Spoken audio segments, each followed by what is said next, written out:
Hi, this is Jonathan Mason, head Torah and Psychotherapist. This week, Torah and Psychology post, the Parshas Netzavim-Vayeilech, is going to continue from last week in discussing free will. And last week we discussed what we could say is a theoretical understanding and an appreciation for free will. That as a fundamental understanding of human existence and a Torah hashkafa as well, is that we have free will. And that this was viewed through the imagery of in last week's parsha of the two mountains of Ha-Eval and Ha-Grizim, with the brachas and the klalos, and that we understand and we appreciate that we have free will, that we can bring about change in our life, that we can do teshuvah.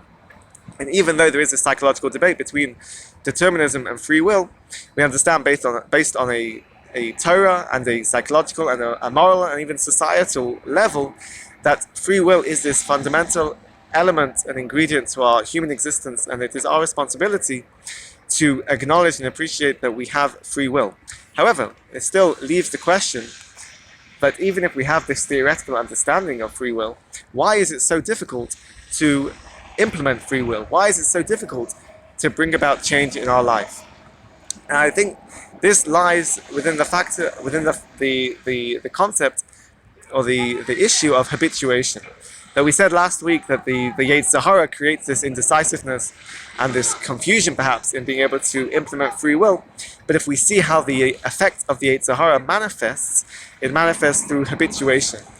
That a person habituates to a certain action or behavior that even though they might not understand that they have free will, habituation creates this automatic behavior that negates a person's free will. So for example, with the imagery we had of the two mountains, a person might see two mountains, but by habit always goes along one course, always goes to one mountain over the other.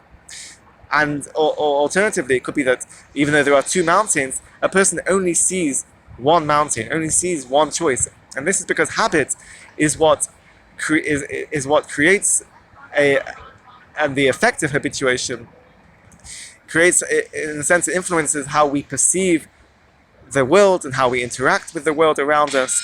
And this is the gradual, repeated action that reinforces a behavior, that reinforces a certain action that will nullify the understanding and nullify the implementation of free will.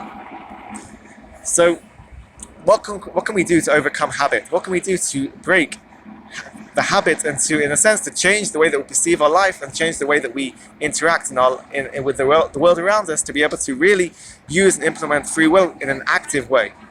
So the theory in looking at change process and goal setting acknowledges and appreciates the difficulty of change and the challenge of breaking habitual action. And as we said, it's key to be able in understanding how to set goals. It's important in how we prepare for this process, and it's a gradual process in order to bring about change.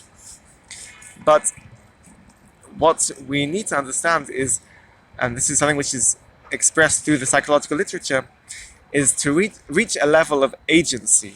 Agency meaning that we not only have a theoretical understanding, but we are of free will, and we acknowledge that we have free will. Agency really is a complete belief and understanding that we are the ones that are in control, that we are the ones that have the ability to bring about change in our life. And agency is this word that we give to understand that it's not just theory, but agency is the key to take theory and put it into practice. So with my clients, when I'm talking about change process, I often focus on three fundamental ingredients. I say that when we're working through change, that you need to a client reaches a level of understanding that they are responsible, that they need to take responsibility, that they also have ownership over the situation, and also they take control. These are three ingredients that complement each other in the sense of a change process. That if a client truly understands that they have responsibility, they have ownership, and they have control over the situation, this is what takes a person from a level of theoretical understanding into practical implementation of free will in order to bring about change. So in order to engage actively in this change process, you can ask a therapist, or you can ask yourself the following questions in order to really engage and to be actively involved in a change process. So you can ask yourself, when did you notice that there was a change?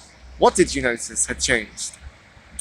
And in a sense, you can ask yourself, based on the change, you can say, what actions, what behaviors, what thoughts, what emotions did you pay attention to, and did you notice that changed? And to really list and go into detail in these different categories of what change actually occurred. And then perhaps if it's difficult for you to go through this process and to actually explain or put into words change, because it can be difficult to be objective, you could ask yourself, or the therapist can ask you, if there was people watching you, friends or family, that were watching you and change had occurred, what would they see? What would they notice? Look at the situation through their eyes, and what would they see and recognize that there's change within you? And finally as well, if you're looking at change as a process and it's gradual, so we want to, in a sense, be able to grade it from 0 to 10. We can ask a person, you can ask yourself, mark today from 0 to 10 where you are on this scale of change. And if today you are 4, why is it 4? What contributes to being a 4 out of 10 in the sense of change? What needs to happen in order to move up to 5? What will stop you from moving to 5? And what can we plan now in order to start this process of moving from a 4 to a 5? So we see that there is a way of engaging in a real process of questioning and investigation, and almost interrogating yourself in order to understand and engage actively in the process of change. And this will break habitual action in order to truly implement and put into practice our free will. Have a great Shabbos and keep well.